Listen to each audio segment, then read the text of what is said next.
The Magical Assortment. In a cottage near the high road, and close to the shores of a large lake, there once lived a widow, poor and old.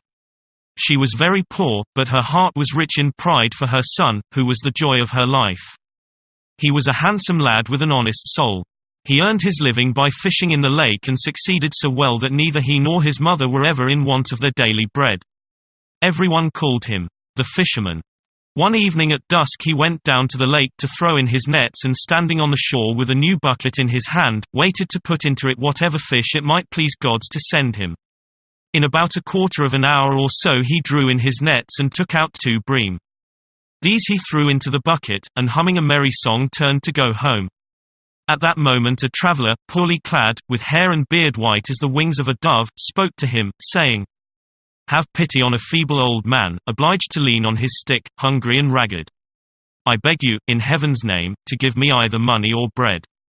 The sun will soon set, and I who have eaten nothing today shall have to pass the night fasting, with the bare earth for a bed. My good old friend, I am sorry I have nothing about me to give you, but you see the black smoke curling up in the distance. That is our cottage, where my old mother is waiting for me to bring her some fish to cook for our supper. Now take these 2 bream to her, meanwhile I will return to the lake and throw in my nets again to see if I can catch something more. Thus, with God's help, we shall all 3 have enough for supper tonight and breakfast tomorrow morning." While speaking, Everett handed the fish to the old man, when, marvel of marvels, he melted into the rays of the setting sun and vanished, both he and the fish. Everett, much astonished, rubbed his eyes and looked about on all sides. For a moment he felt afraid, but when he had crossed himself all terror left him, and he went to draw in his nets by the light of the moon. And what do you think he found in them? It was neither a pike nor a trout, but a small fish with eyes of diamonds, fins of rainbow color, and golden scales that shone and flashed like lightning. When he had spread his nets on the beach, the fish began to talk to him in the language of men. "Do not kill me, young fisherman," it said, "but accept in exchange for my life this golden ring. Every time you put it on your finger repeat these words. I conjure thee, O ring, who gold can give, in the name of the little fishling of gold, for the good of man, that man may live, and the honor of heaven, send, new or old, little or much, as may be my need, coins of the realm, let them fall like seed." After uttering each of these words, a shower of gold pieces will fall. Everett gladly accepted the ring, and freeing the miraculous fish from the net he threw it back into the water. As it fell, it shone in the air like a shooting star and then disappeared beneath the waves. On his way back he said to himself, "My mother and I will go to bed hungry tonight, without our fried fish, but tomorrow, when I have made the golden coins gleam in our humble cottage, all sorts of good things will find their way there, and we shall live like lords." But things turned out very differently, for the first thing he saw on opening the door was the table covered with a white cloth, and upon it a china soup tureen in which lay the 2 bream freshly cooked. "Where did you get those fish from, dear mother?" "I do not know myself," replied she, "for I have neither cleaned them nor cooked them. Our table spread itself, the fish placed themselves upon it, and although they have been there an hour they do not get cold, anyone might think they had just been taken off the fire. Come, let us eat them." The widow and her son sat down, said grace, and after eating as much as they wanted went to bed. Next morning, at breakfast time, Everett made the sign of the cross, and then put on the gold ring, at the same time repeating the words the fish had taught him. "I conjure thee, O ring, who gold can give, in the name of the little fishling of gold, for the good of man, that man may live, and the honor of heaven, send, new or old, little or much, as may be my need, coins of the realm, let them fall like seed." When he had ceased speaking, the room was filled with a blast of wind followed by flashes of lightning, then a hailstorm of gold pieces showered down and quite covered the table. The chink of the money aroused his mother, who sat up in bed perfectly amazed. "What is the meaning of this, my son? Am I awake or dreaming, or is it the work of the evil one? Where did all that money come from?" "Fear not, mother, I wear a cross that charms away evil spirits. I have my work, so that you shall never want, and I have your heart, where for me there will ever be love to sweeten the disappointments and troubles of life. This gold that you see will drive poverty far away and enable us to help others. Take these pieces, lock them up safely, and use them when in need. As for me, kiss me, and wish me good luck on my journey." "What? Is it possible that you want to leave me already? Why, where are you going?" "I want to go, mother mine, to see the great city. When there, I mean to join the national army. Thus, the fisherman-turned-soldier will become the defender of his king, for the glory of his country and his mother." "Of a truth, my son, I have heard some talk about the king being in danger, and that our enemies are trying to take his crown from him. But why should you go? Stay at home rather, for alone and unnoticed among so many troops you will neither be able to help nor to hinder." "You are right, one man alone is a small thing, but by adding one grain to another the measure overflows. If all those who are capable of bearing arms will help the king, there is no doubt that he will soon overcome his enemies. But a harmless fisherman like you, of what use can you be in a battle? The fisherman has, doubtless, a peaceable disposition, and he never boasts of his strength. But when the right moment comes he knows how to handle a sword, and how to water the land with the enemy's blood. And the victorious king will, perhaps, reward me for my bravery by giving me some splendid castle, or a few acres of forest land, a suit of armor and a horse, or even the hand of his daughter in marriage." "If you feel like this," answered she, "go, and may God bless you. May he cover you, dear child, with his grace as with a buckler, so that neither guns nor sabers shall do you harm. May he take you under his protection, so that you may return safe and sound to be a comfort to me, and at the end of my days may I rejoice in your happiness and live near you as long as God in his wisdom shall allow." Then she gave him her blessing and kissed him tenderly, making the sign of the cross in the direction he was about to take. So, he departed, and after a few days' march reached the capital, thinking within himself how he might help the king most effectually. The town was surrounded by a countless host who threatened to utterly destroy it unless the king would agree to pay a very large ransom. The people crowded into the square and stood before the palace gates listening to the herald's proclamation. "Hear the king's will," said the herald. "Listen, all ye faithful subjects, to the words he speaks to you by my mouth. Here are our deadly enemies, who have scattered our troops, and have come to besiege the capital of our kingdom. If we do not send them, by daybreak tomorrow, 24 wagons, each drawn by 6 horses and loaded with gold, they threaten to take the town and destroy it by fire and sword, and to deliver our land to the soldiers. It is certain that we cannot hold out any longer, and our royal treasure house does not contain 1/2 the amount demanded. Therefore, through me our sovereign announces, that whosoever among you shall succeed, either in defeating our foes, or in providing the money needed for the ransom, will be appointed his heir to the crown, and will be wed to his only daughter, a princess of marvelous beauty. Further, he shall receive half the kingdom in his own right." When Everett heard these words, he went to the king and said, "My sovereign and father, command that 24 wagons, each harnessed with 24 horses and provided with leathern bags, be brought into the courtyard. I will engage to fill them with gold, and that at once, before your eyes." Then he left the palace, and standing in the middle of the large square, recited the words the fish had taught him. These were followed by rumblings of thunder and flashes of lightning, and then by a perfect hurricane which sent down masses and showers of gold. In a few minutes the square was covered with a layer of gold so thick that, after loading the 24 wagons and filling a large half of the royal treasure house, there was enough left to make handsome presents to all the king's officers and servants. Next day the enemy returned to their own country laden with the heavy ransom they had demanded. The king sent for Everett and inviting him to partake of hydromal wine and sweetmeats, said, "You have today been the means of saving our capital from a great calamity, and shall, therefore, receive the reward which you have earned. My only daughter, a princess of great beauty, shall be your wife, and I will give you the half of my kingdom for a wedding present. I also appoint you my heir to the throne. But tell me, to whom am I indebted? What kingdom or land belongs to you? How is it that by a mere movement of the hand you were able to supply my enemies with such a quantity of gold?" And Everett, simple-hearted and straightforward as a child, ignorant of the deceptions practiced in court, answered frankly, "Sire, I belong to no royal or princely family, I am a simple fisherman and your loyal subject. I procure my gold by means of this magic ring, and at any time I can have as much as I want." Then he told how his good fortune had come to him. The king made no answer, but it hurt his royal dignity to think that he owed his safety to one of his own peasants, and that he had promised to make him his son-in-law. That evening, after a luxurious supper, Everett, having taken a little more wine than usual, ventured to ask the king to present him to his bride. The king whispered a few words in the ear of the chamberlain of the court, and then went out. The chamberlain took Everett to the top of the castle tower, and there said to him, "According to the customs of the court you should, before being introduced to the princess, send her by my hands some valuable jewel as a wedding gift." "But I have nothing of value or beauty about me," replied he, "unless you offer the princess this golden ring, to which I owe all my good fortune, the princess herself, and the safety of her father." The chamberlain took the ring, and opening the window of the tower, asked, "Everett, do you see the moon in the heavens?" "I do." "Very well, she shall be the witness of your betrothal. Now look down, do you see that precipice, and the deep river shining in its depths?" "I do."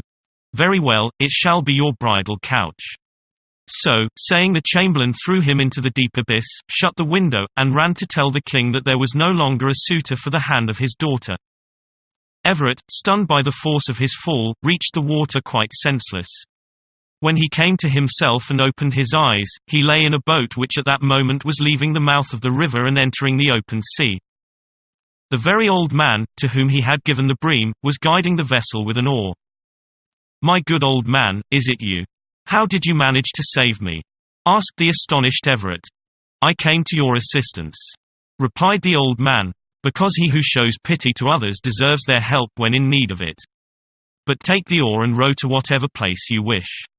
And having thus spoken, the mysterious old man disappeared. Everett crossed himself, and having looked round upon the royal palace sparkling with light, he sighed deeply, and chanting the hymn, "Under thy help," put out to sea. When the sun rose, he saw some nets in the boat, and throwing them into the water caught some pike, which he sold in a town near the shore, and then continued his journey on foot. 2 or 3 months later, when crossing some open country, he heard cries for help which came from a hill near the forest. There he saw 2 little demons pulling each other's hair. By the cut of their short waistcoats, by their tight pantaloons and 3-cornered hats, he knew that they were inhabitants of the nether world, from which they must have escaped. He had no doubt about it, but being a good Christian, he was not afraid, and accosted them boldly, saying, "Why do you ill-treat each other in this way? What is the meaning of it?" "It means, that for many a long year we have both been working hard to entice a silly fellow down below. He was first tempted by the desire to learn something of sorcery, and he ended by becoming an accomplished scoundrel. After giving him time to commit a great many crimes and thus forfeit his soul, we handed him over to safe keeping. Now we want to divide his property between us. He has left 3 things, which by every right belong to us. The first is a wonderful carpet. Whoever sits down upon it, and pronounces certain magic words, will be carried off at once, over forests and under clouds, never stopping until his destination is reached. The magic words are as follows. Carpet, that of thyself through space takes flight, O travel, thou airy car, both day and night till my desired haven comes in sight. The second piece of property is that club lying on the grass. After uttering some magic words, the club will immediately begin to hit so vigorously that a whole army may be crushed to pieces or dispersed. The words run thus. Club, thou marvelous club, who knows how to strike and smite my foes, by thine own strength and in God's name, O strike well home and strike again. The third piece of property is a cap that renders its wearer invisible. Now, my good man, you see our difficulty.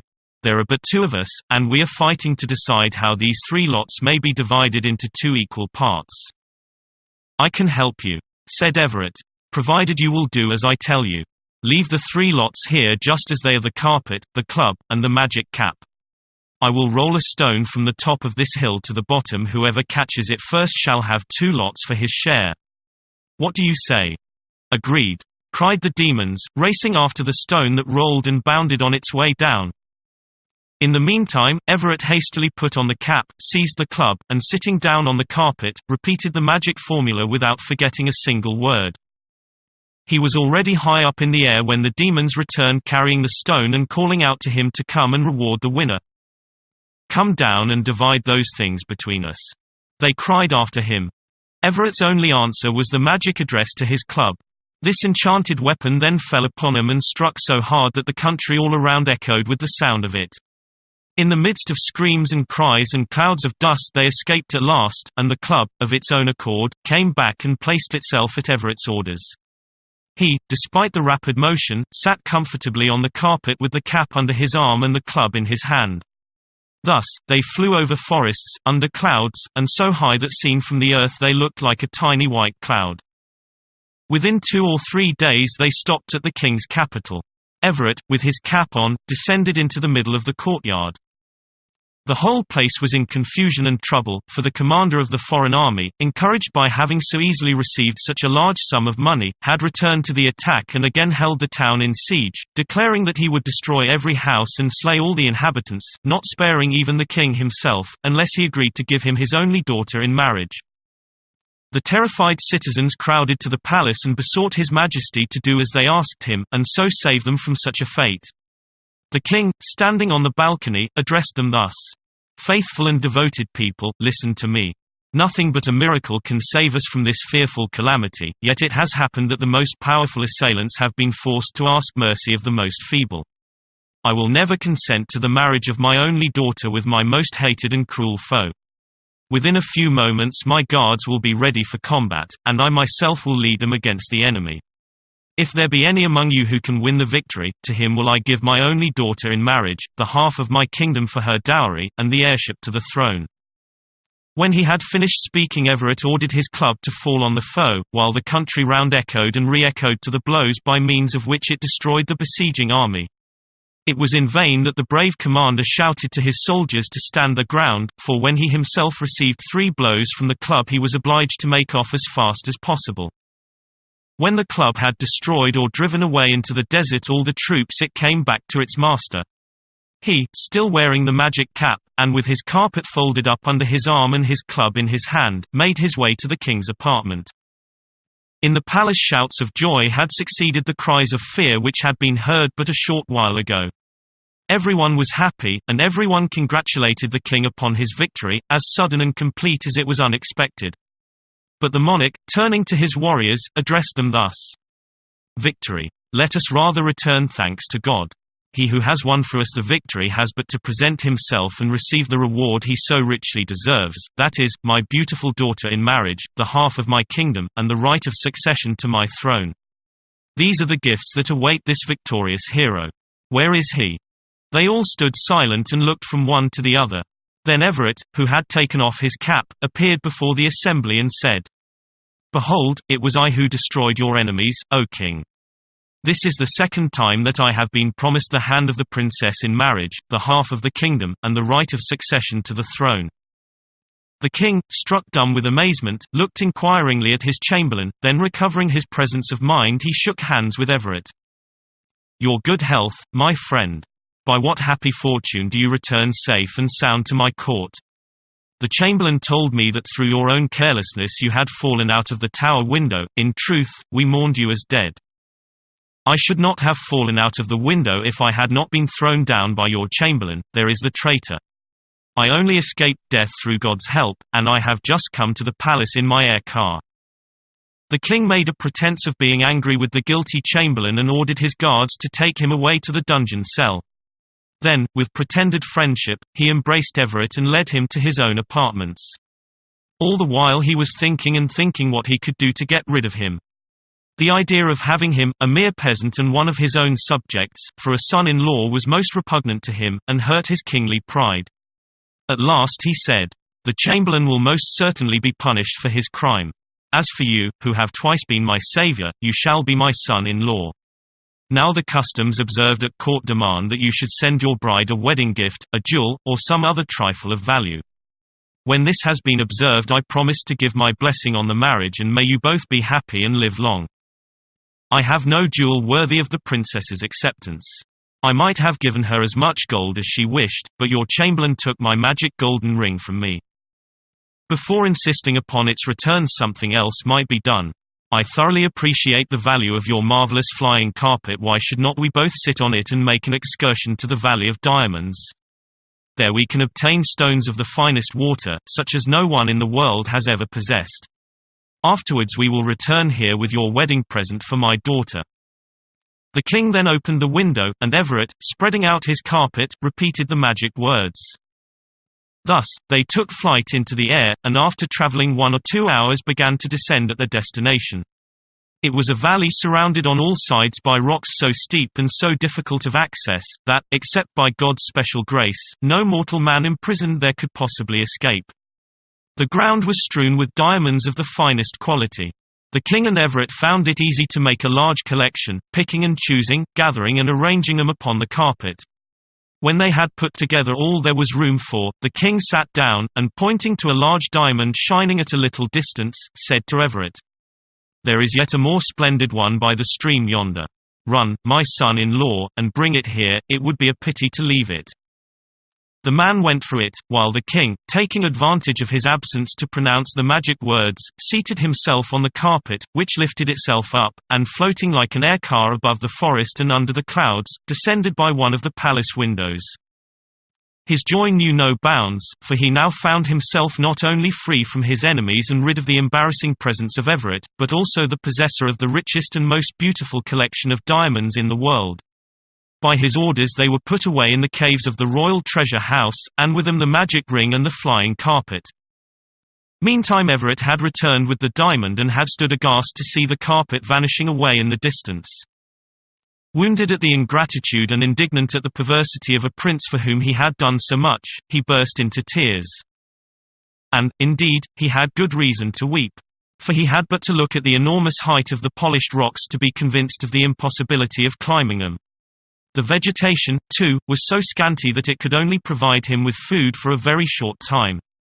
He saw but 2 courses open to him, either to die from starvation, or to be devoured by the monstrous serpents that crawled about in great numbers. Night was now coming on, and the poor fellow was obliged to plan some way of escaping the frightful reptiles which were leaving their hiding places. At last he climbed up a tree, the highest he could find, and there, with his magic cap on and his club in his hand, passed the night without even closing his eyes. Next morning when the sun rose the serpents went back to their holes, and Everett got down from his tree feeling stiff with cold and very hungry. For some time, he walked about the valley in search of food, turning over the diamonds now so useless to him. There he found a few worthless mushrooms, and with such poor food as berries and sorrel leaves, and the water of the valley stream for drink, he lived for some days. One night when he went to sleep it happened that his cap came off and fell to the ground, whereupon all the reptiles of the place immediately gathered round him. Aroused by their hisses, he awoke to find himself surrounded on all sides and almost in reach of their stings. He immediately seized his club and had scarcely begun to repeat the magic formula before the weapon set to work to destroy the snakes, while the rocks resounded right and left with the blows. It was as if the monsters were being covered with boiling water, and the noise they made was like that produced by a flock of birds overtaken by a storm. They roared and hissed and twisted themselves into 1,000 knots, gradually disappearing one by one. Then the club returned of its own accord to Everett's hands, while he returned thanks to God for having delivered him from such a horrible death. At that moment there appeared upon the top of a steep rock his friend, the old man. Overcome with joy at the sight of him, Everett called out, "Save me, come to me, my divine protector." The old man spread out his arms towards him, and having blessed him drew him up, saying, "Now you are free again, hasten to save your king, his daughter your bride, and their kingdom. After he had left you in the valley as food for serpents he was punished for his great crimes by the return of the enemy, who again laid siege to the capital. This happened at the very moment when he was surrounded by his guests and was boasting of his possession of the air car, the magic golden ring, and the rest of his evilly acquired riches. His foes had consulted Yaga, a wicked sorceress. She advised him to obtain the help of Kosti the magician, who promised his aid in carrying off the princess. When he came he fell in love with the beautiful maiden at first sight and determined to marry her himself. In order to bring this about he threw the king, the courtiers, and all the inhabitants of the land into a heavy sleep. Then he bore off the princess to his own palace, where she has been shut up and ill-treated because she refuses to have anything to do with him. His castle is situated at the very end of the world, to the west. There is nothing to hinder you from taking possession of your carpet and ring, they are hidden in the king's treasure house. Then go with your cap and club and conquer Kosti, rescue the princess, and deliver the king and his subjects." Everett would have thrown himself at the old man's feet to pour out his gratitude, but he suddenly vanished. So, he thanked God for all his mercies, put on his invisible cap, and taking his club, made his way towards the capital. At the end of 3 days he entered the royal city. All the inhabitants were sleeping the enchanted sleep, from which they were powerless to rouse themselves. Everett went straight to the royal treasure house, took the magic ring and carpet, then seating himself upon the latter and repeating the magic words, away he went like a bird, over rustling forests and under clouds, floating across the blue sky. After some days of travel, he alighted in Kosti's courtyard. Without a moment's delay he folded up his carpet, put the magic cap on his head, and with club in hand entered Kosti's room. There, to his astonishment, stood the magician himself, admiring the wondrous beauty of the princess. For she was perfectly beautiful, I had never seen, nor e'er heard of such loveliness. With a low bow full of pride and an ironical smile he was saying to her, "Beauteous princess, you have sworn a most solemn oath to marry none but that man who can solve your 6 riddles. It is in vain that I strive to guess them. Now there are only 2 courses open to you, either to release yourself from your vow, putting the riddles aside and consenting to be my wife, or to persist in your vow and thus deliver yourself up to my anger, which you will bitterly regret. I give you 3 minutes to decide." Upon hearing these threats Everett trembled with rage, and in a low voice whispered the magic words to his club. This good weapon did not wait for the order to be repeated, but with one bound came down full upon Kosti's forehead. Stunned for a moment by the violence of the blow, the terrible creature rolled upon the ground. Sparks like fireworks sprang from his eyes, and the noises of 100 mills seemed to go through his head. Any ordinary mortal would never have opened his eyes again, but Kosti was immortal. Getting on his feet he pulled himself together and tried to find out who had thus attacked him. Then the club began to hit him again, and the sound thereof was like unto blows on an empty vault. It seemed to the magician as if showers of boiling water were being poured upon him. He twisted himself about in awful convulsions and would have liked to bury himself in his palace walls and be turned to stone. At last, crippled with wounds, he began to hiss like a serpent, and springing forwards breathed upon the princess, filling the air with the poisonous blast. The maiden tottered and fell, as if dead. Kosti changed himself into a wreath of smoke, and floating out of the window, disappeared in a hurricane. Everett, still invisible, carried the princess into the courtyard of the castle, hoping that the fresh air might restore her to consciousness. He laid her upon the grass, his heart throbbing with hope and fear, and waited anxiously.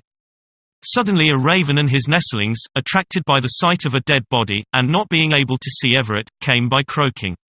The parent bird said to his young ones, "Come, children, sharpen claws and beak, crack, crack, for here's a feast not far to seek, crack, crack, this young girl's corpse so white and sleek, crack, crack." One small bird at once settled down on the princess, but Everett seized it and took off his cap, so that he could be seen.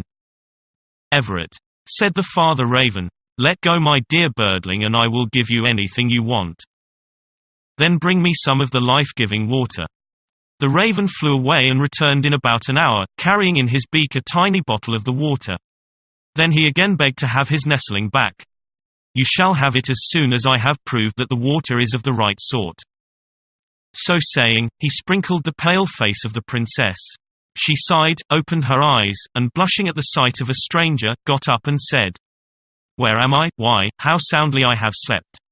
Lovely princess, your sleep might have lasted forever."